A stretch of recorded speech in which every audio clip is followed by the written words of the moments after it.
Shout this guy out because he's done nothing but work his ass off his entire NFL career, and finally, after going undrafted, working fucking hard year after year, week after week, Jacoby fucking Myers caught his first fucking touchdown. Good for him. Finally. Fucking I have a lot of stock in him, so... He's been nothing but a fucking Bill Belichick style, put your fucking head down and do your work. And finally, he's thrown touchdowns. He's caught 2-point conversions. He's had touchdowns called back because the offensive line can't keep their hands off people's faces. But he finally got his first touchdown. And there's a report, I didn't get to watch the game, so I didn't see this, that after he caught the touchdown, he went over to the ref to make sure it stood before celebrating. So... I would too at that point. It's like, you feel like you're snake bitten. Yeah. Good for him. Finally, he got that monkey off his back. And I think you're just gonna see that confidence grow. And I hate it as a Jets fan, but as someone with several Jacoby Myers pairs, I'm happy about it. I mean, you've got to be happy for him. In general, I'm not rooting for him to win. Anybody that can but walk on and earn that spot, and then hopefully earn a nice contract. No, work his ass off to get to where he is to finally, actually see some tangible results other than the fact that he's like, oh yeah, he can catch the ball, but he can't find the end zone. It's like that's such an insult. Now is he the one that literally mapped out where all 32 teams were and just drove from fucking stadium to stadium hoping to get a shot and just went and tried out with literally every team along the way? Was that him? Not sure. I don't know. If he did, that's making it even harder not to like him. Yeah. I don't remember who it was. It might have been him. But you hear those stories of like the guys who are like, outside the stadium will work for food, and then they get a fucking shot. And then you got like your Vince Papali's. Yeah. Fuck the Eagles, though. Jacoby Myers, so happy for him. I mean, the moral of the story is the Browns are fucking pooping. Fucking the Patriots got a good fucking win, I guess. I don't even know how you classify that. Just seems like a win. Yep. Speaking of win, you can't spell win without Mike White. Actually, you can. And the Bills did. 45-17. Mike White looked fucking awful. 251 yards, 4 interceptions. Josh Allen, 366 yards, 2 touches, 1 pick.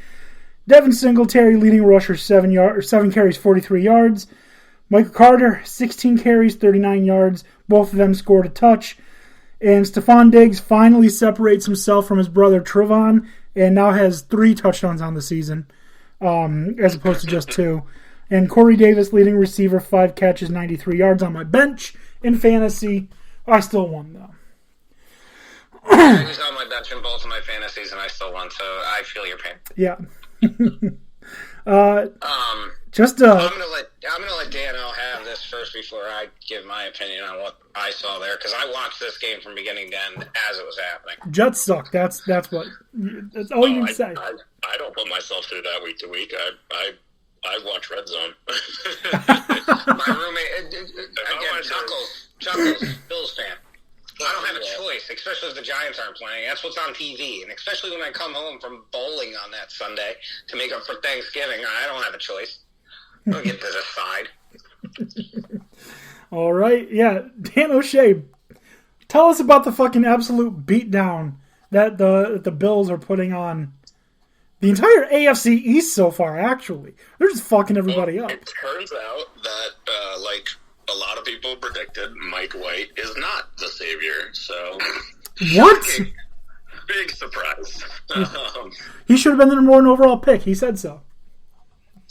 Yeah. Just an ugly game. They had our number. And it helps when you got more talent on both sides of the ball, and they did. So There it is. So my assessment of this was going back to the Dallas situation. Dallas had a bad game in which They lost in a game that they shouldn't have lost, and they came in determined to kick the shit out of whoever they were playing. And that's exactly what Buffalo went in with that mentality, and that's kind of how it happened. Because Josh Allen had one of his worst games of his career. Does he do exceptional in the next game? No.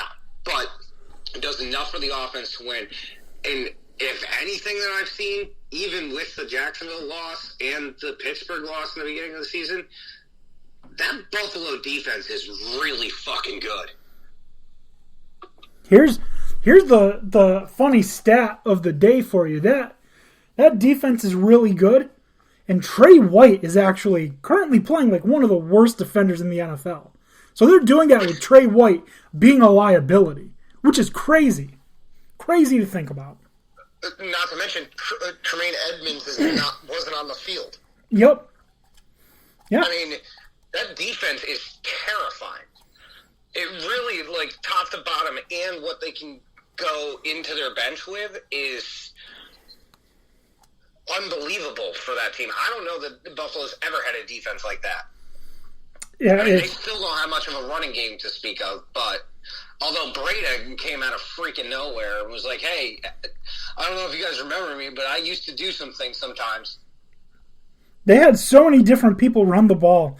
Like, crazy. Singletary, Breda, Moss, Sanders, McKenzie, Allen, and Webb all ran the ball. Yeah. I don't know. That Buffalo team's going to be – they're going to be a problem, especially if that defense plays that way. The only thing is, if the offense craps the bed, they're obviously in a bad situation going against like when they lose to the Jaguars. Like, how's that happen? Like, the defense is like, dude, we only gave them 9 points. You can't do anything? Yeah. No words for what happened to the Jaguars other than Josh Allen thought he saw a ghost when he ran into Josh Allen. I just think that I think they were looking too far ahead. They were looking too far ahead in their season, and they were like, we don't have to worry about the Jaguars. And then all of a sudden they're like, oh, crap, wait, we suck. Mm-hmm. Yeah. All right, so Bills, 45, Jets, 17. Not much more to say about that. You ready to move on to the shit bowl? Sure. One of my fondest memories in all of watching football is Thanksgiving. I don't remember the year, but I was watching football, eating turkey, doing something. Jerome Bettis called heads, changed it to tails, and the Lions ended up beating the Steelers on Thanksgiving, whatever year that was, with an overtime coin flip fiasco. No chance did I fucking see, even without Ben Roethlisberger, did I see the Lions tying the Steelers, but holy shit, we got the Lions tying the Steelers. And, oh man, that was so fun to watch as someone that doesn't like the Steelers and didn't want the Lions to have, the first 0-17 season. So, it was enjoyable to me in all aspects. It was the most enjoyable game for me to just watch, just pure entertainment-wise. Yes, because when I watch an overtime game, I fucking love seeing punt, downs, punt, missed field goal, punt, interception, punt, interception.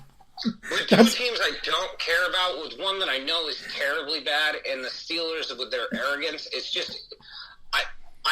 I would rather watch a sloppy game like that than any blowout. Unless it's maybe my team. But aside from that, that's what I like to see. Yep, that's some good football right there. Let me give you that was great football. So much talent there. Oh, Jared it was oozing. What a pro. Oh, he's a gem. Why wouldn't you take the first overall pick on him? Should have been, yeah. I can't. What a steal that the Lions got for Matt Stafford. What an upgrade. Going into the fourth quarter, Goff had 11 fucking yards. 11. Good. That 11. just makes it even better. It's like you're serving me seconds. You want to hear a hot take that apparently not a lot of people agree with? That would be, I think ties should be abolished. If you cannot win the game after 70 minutes of football, you deserve to lose. Both teams should be taking out. No, there should not be ties in the NFL. It's very stupid. Do college rules or something. I'm not opposed to both of you getting a loss. You both suck.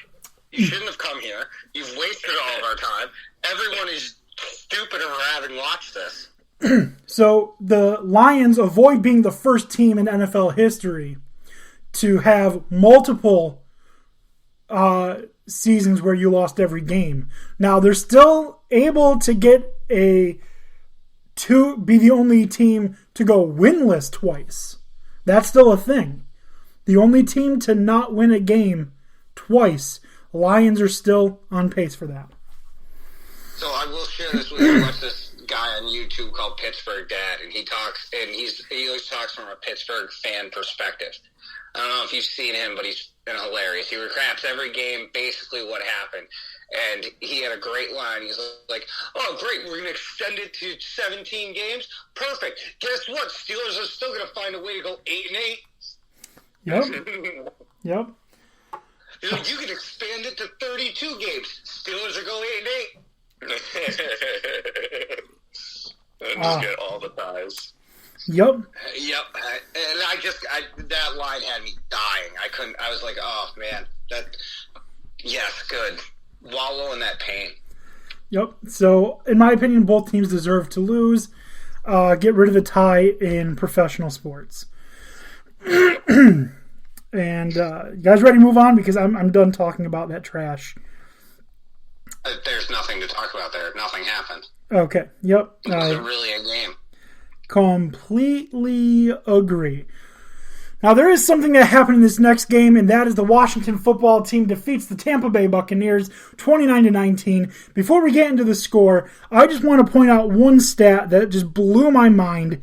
I didn't realize while watching it, but Devin White had fucking 18 tackles. 18! 1-8. 13 solo with 2 sacks. With 2 sacks. Man, 18 fucking tackles. And Levante David had 14. And Antoine Winfield had 11. Like, they did not get off the fucking field, that defense. That's bad. That's so bad. But, that's how it goes down sometimes. Yep. Mm-hmm. What was the time of possession? Let's see. That can't be good. Let's see. Time of possession. Is that something I can find on the ESPN app? Does not look like it. No, it's not. Oh, wait. Team stats. There we go. Time of possession. Are you really? You're not going to show me fucking time of possession? Oh, there it is. Washington, 39 minutes, 8 seconds. Tampa Bay, 20 minutes, 52 seconds. They almost doubled them up in time of possession. Yeah, you can't win like that. Nope. Unless you're scoring literally, like, on Madden, going back to Madden. I played a game earlier where I ran, for an entire game with 6-minute quarters, I ran 11 plays, had 10 touchdowns. My time of possession was like 6 minutes. That's Madden. In actual NFL, that's not going to work. So, I mean, clearly nothing Tampa had was working, and Washington was just ready to play, which is extremely more impressive considering their best defender went down. Yeah. Mm-hmm. Crazy. And is, I believe, done for the year. Someone correct me if I'm wrong, but I'm pretty sure Chase Young tore his ACL. He's done, yeah. Yeah, he's done for the season. Was there an update on Vita Vea? Because I know the Bucs lost him late in the fourth, and I wasn't sure if that was I haven't. We got carted off. I haven't seen any updates, but hopefully it's not too serious. But yeah. I'm just gonna. Tough loss for the Bucs. I'm just gonna. This was a tough loss for the Bucs. I'm just gonna argue with you for a second, Tony. Just a matter of opinion. I know Chase Young's your guy. He's from Ohio State. I still think Montez Sweat is the best player on that team. On either side. Montez Sweat is the best player on that team. Or on that defense. I will give you that all day long. Chase Young, I think, could be. Oh, could be, yeah.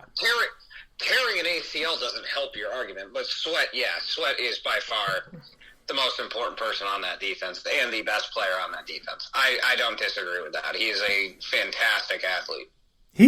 Despite him being on Washington, he's He's one of my 5 favorite players in the NFL right now. I think he's so good. I like him a lot. That's surprising for you to say that on Washington.